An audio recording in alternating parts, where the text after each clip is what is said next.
the digital provision now is just an integral part of everything in school. We're just seeing issues around TikTok, around Snapchat and so on. It was happening at home, but they were just coming into school, and those issues were coming into school. So parents didn't grow up in that digital environment, and they're not aware of the dangers. Hello and welcome to Spotlight on Student Digital Safety, the Courier podcast, where we unpack the most interesting stories, strategies and learnings on student digital safety for schools, by schools leading the way all around the world.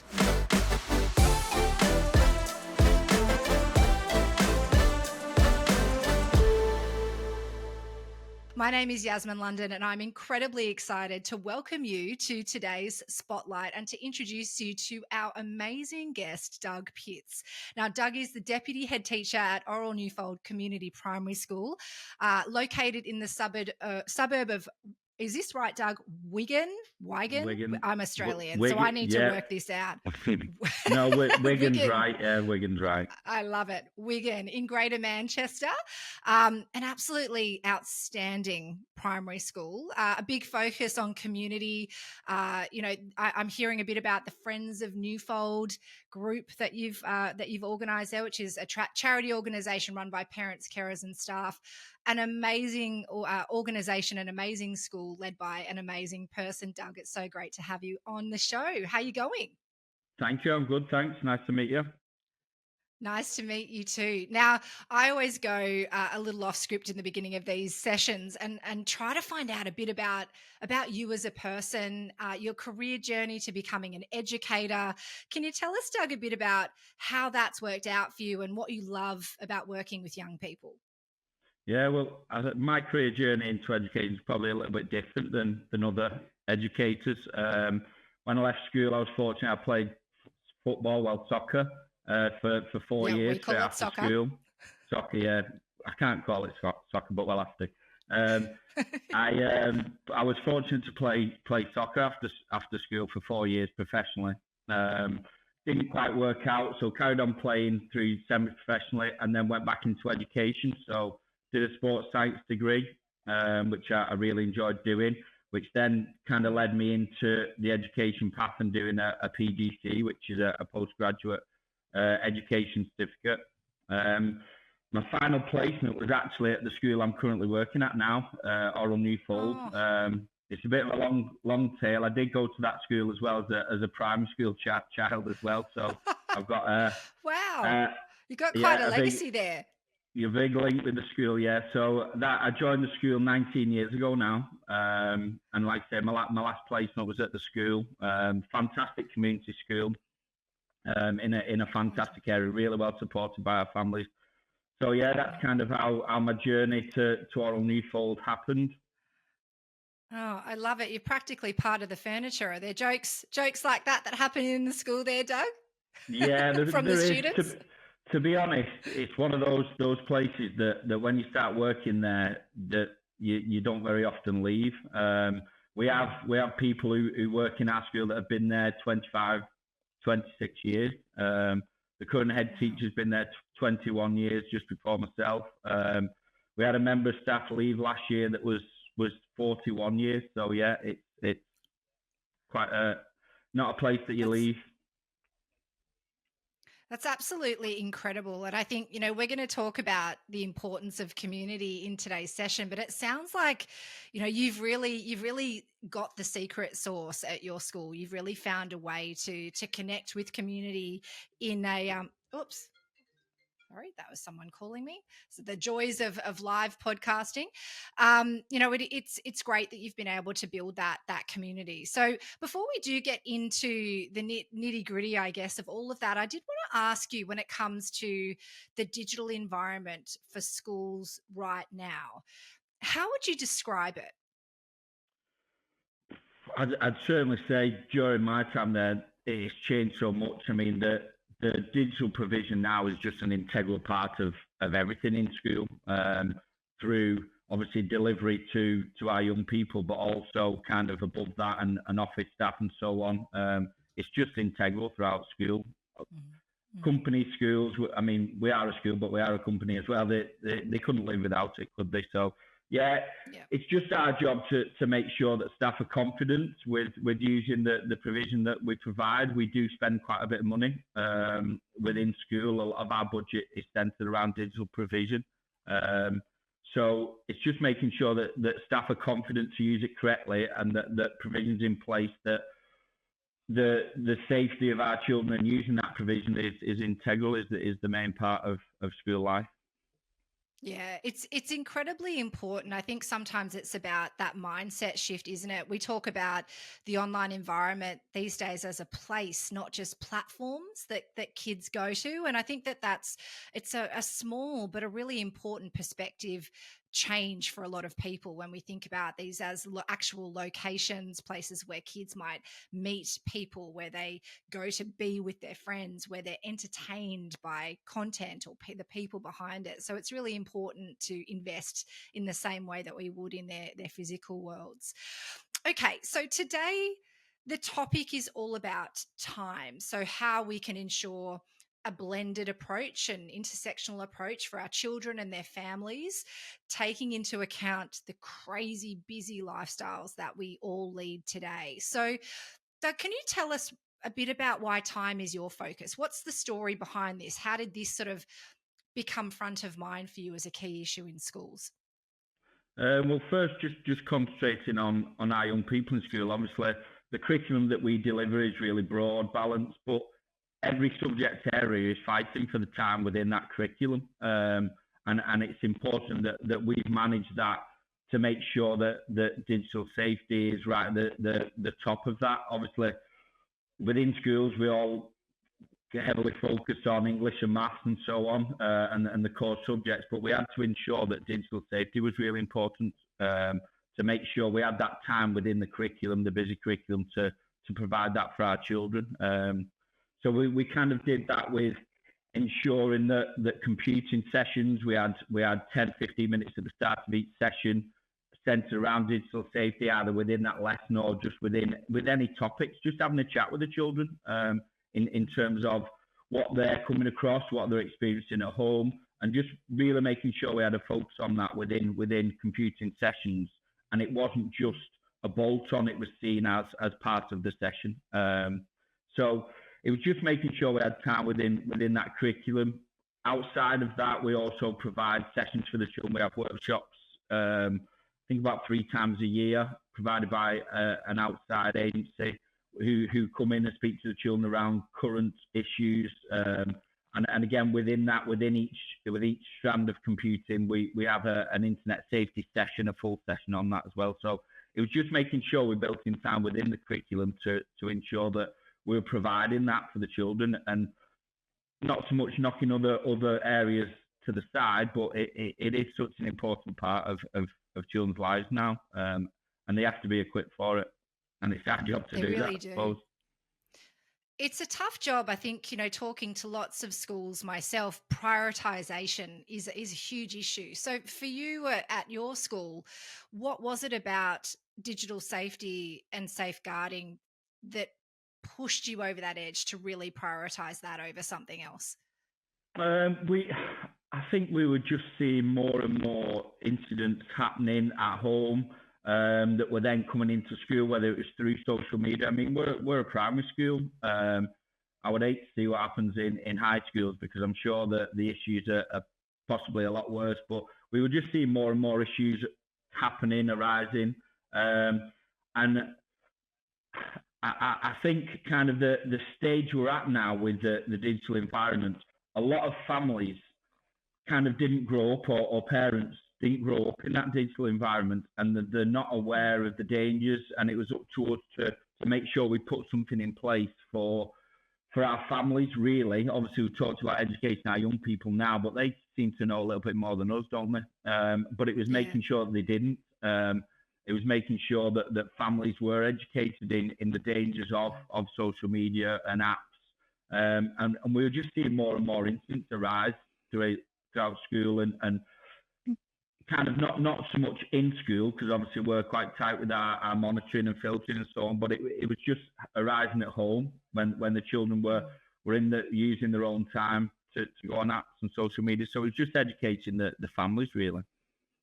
Yeah, it's such an important thing to educate the families. What do you have to say to schools that might think, well, yes, it's our responsibility to educate, but it's actually primarily the parents' responsibility to educate their kids? Because I think there can be a bit of argy-bargy sometimes about whose ultimate responsibility it is. What would you say to that?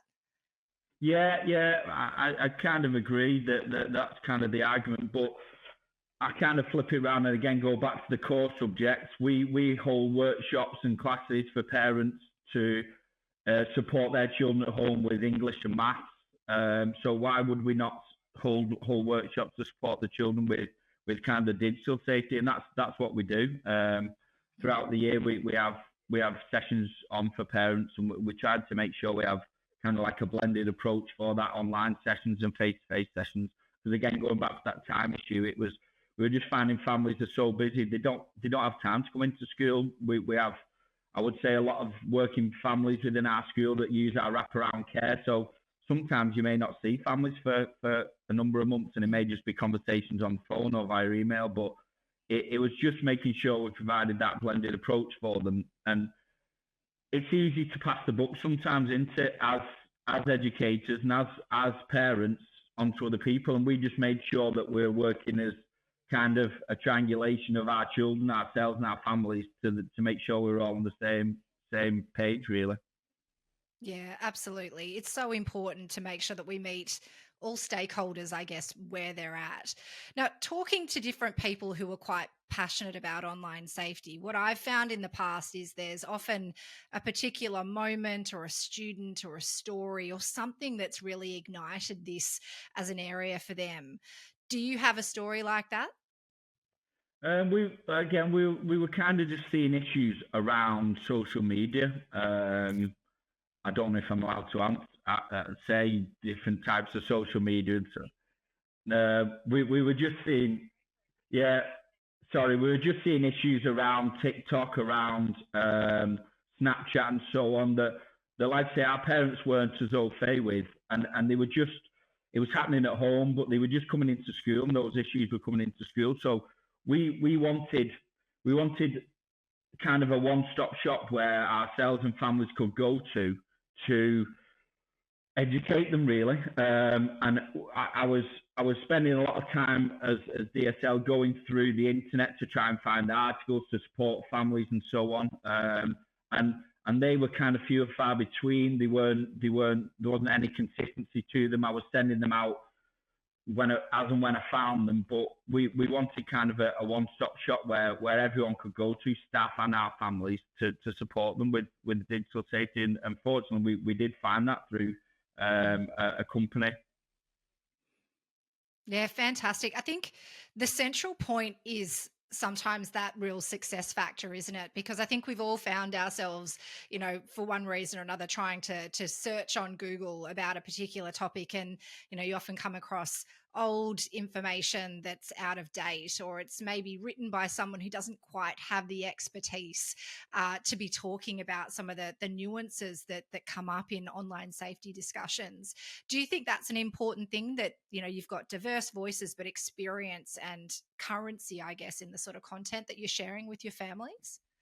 Yeah, definitely. Again, when I was searching for articles, like say around TikTok to support families on how to best support themselves at home, it was just inconsistent messaging and so on. So we bought into a service with an online safety hub through a company in England called Smoothwall, and that kind of gave us the platform that we could direct families to support them.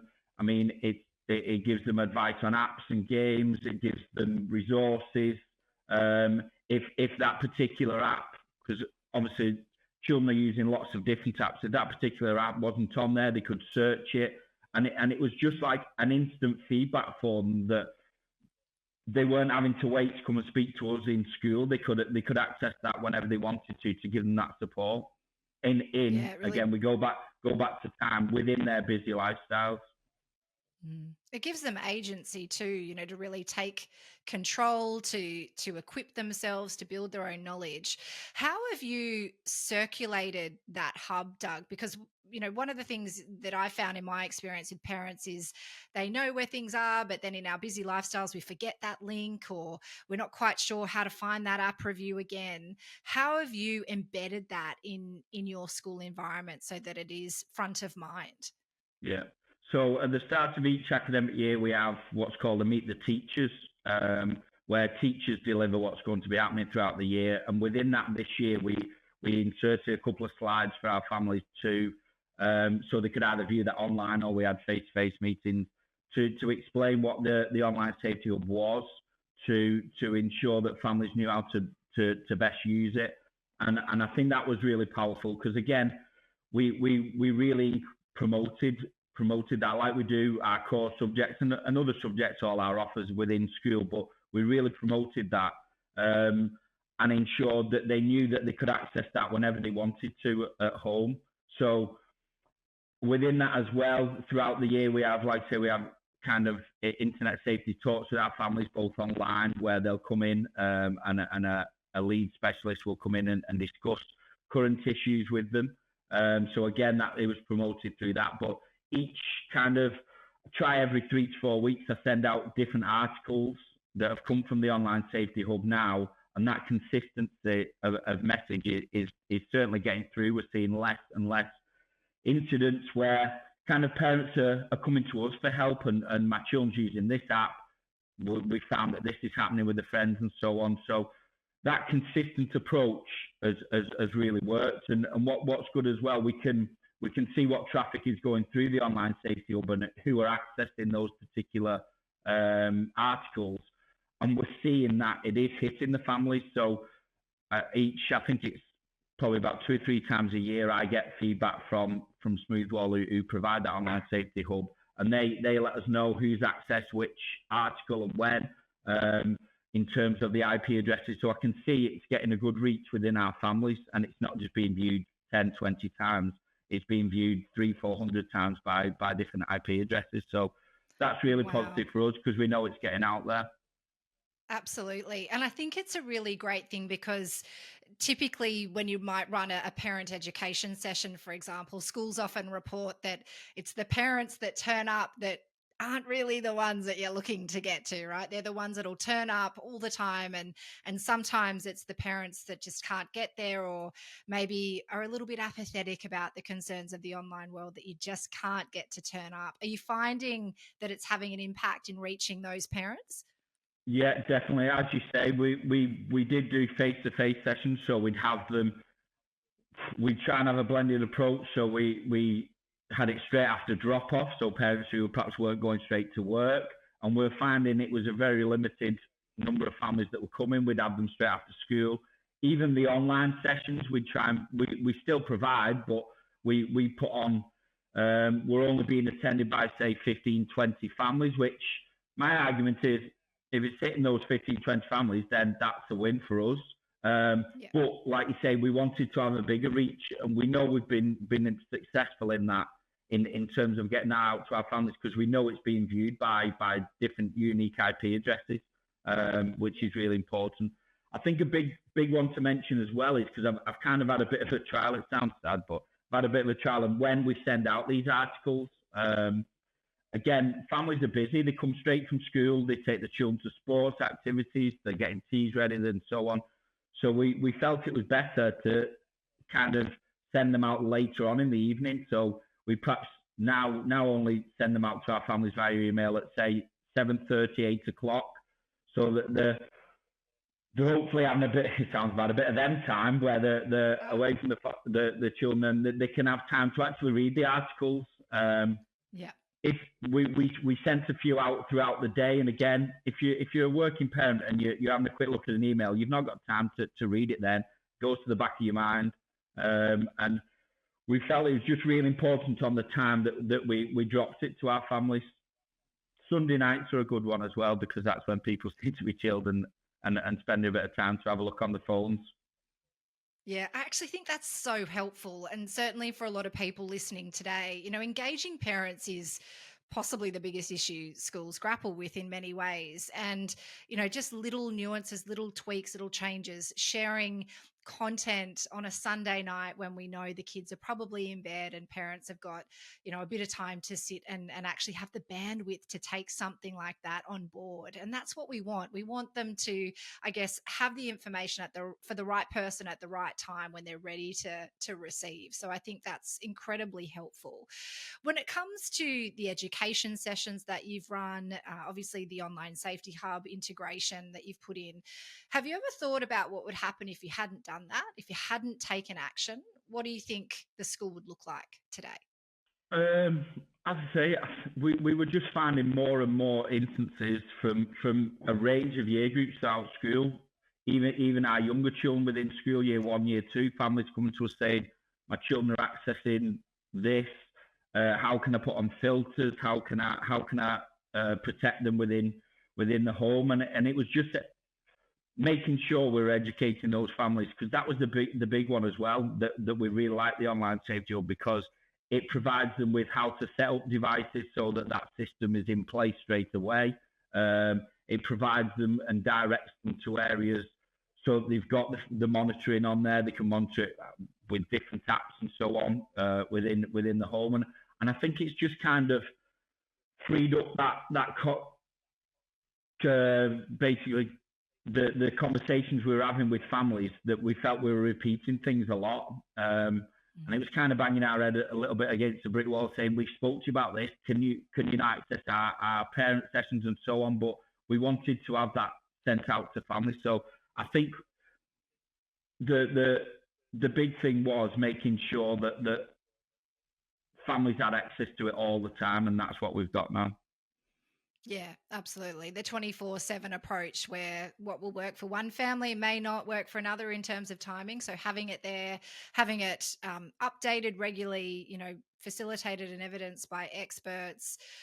Even when it comes to the social media apps, right? There's so many different changes every other day. It's almost impossible to expect educators to be able to keep up with all of that. And so it's partnering, I guess, with organizations that can provide that for you in a way that is going to work for your school community. Is there anything... Sorry. No, that's definitely right. It supported staff as well, sorry. Because again, primary school teachers like to think we know a little bit about everything, don't we? But they were coming to us families were coming to us with apps and different scenarios that happened within the home, and we didn't know ourselves. The hub as a Section 4 staff, that we were able to go and research and develop our subject knowledge as well within it. So that was kind of a big area as well. Sorry to interrupt you there. No, it's all good. It's so exciting to hear that, because one of the things that we know, right, is educators are often used to being the experts, and I mean that's their role, right, to educate, to be the people that share the knowledge and the wisdom. But when it comes to the online world, often they have this beginner's mindset. They're not as confident, they're not really sure, and sometimes that can be problematic, even when that attitude maybe translates in a school environment to kids who might feel that they're not quite as on board with social media or technology. And so when something goes wrong, if that child doesn't feel confident going to their parents, the next best person is going to be that teacher. And if that teacher has sort of shared this view that maybe they're not competent or that they don't approve of technology, that can really impact help-seeking behavior as well. So we want to make sure that we keep that in the back of our minds. And things like an online safety hub resource, it does the same thing for staff. It helps them create agency. It helps them equip themselves with knowledge in the way that they need, at the times that they need, and when they have the bandwidth to actually absorb it all. So I think that's a really great point that you made. Doug, last question for you. If you could share one key takeaway for everybody listening today, one crucial lesson that you've learnt through this process, the one thing that you want other schools to know, what would it be? Again, it's just kind of ensure that your staff are current. That's the big thing. Ensure that your staff are current and up to date with new developments with digital technology. Again, that only happens through having the appropriate CPD on there within school, and just building that time for staff, for time within the curriculum to make sure you're empowering children to be confident digital citizens, and just ensuring that you're providing as much information for your families as you can. That's the big thing, that families want to support their children, whether it's within core subjects, whether it's within any areas of education. Families want to support their children, and I think within the digital safety, it's not that they don't want to support them, they perhaps didn't have the knowledge to, or didn't have an area to go to. And it's not that they don't want to support them, it's just sometimes they don't have the time to do that in their busy lives. So it's just making sure you fit around them a little bit. And that's kind of the main message we've kind of ensured that we've had within school.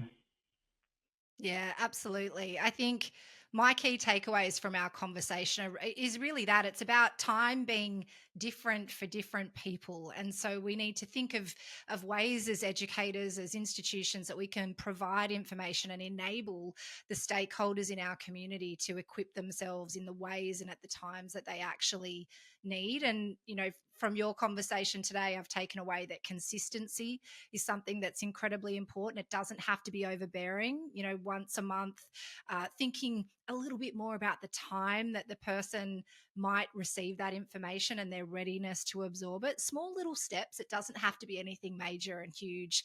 I think sometimes we think that we've got to fix everything at once, but it really is those small, simple steps that can make an incredible difference. One of the things that we say at Coria, Doug, is that as the digital world evolves, so do we. And I really think that you've helped us do that today. So thank you so much for joining us. No, brilliant. Thanks very much for having me. Thank you.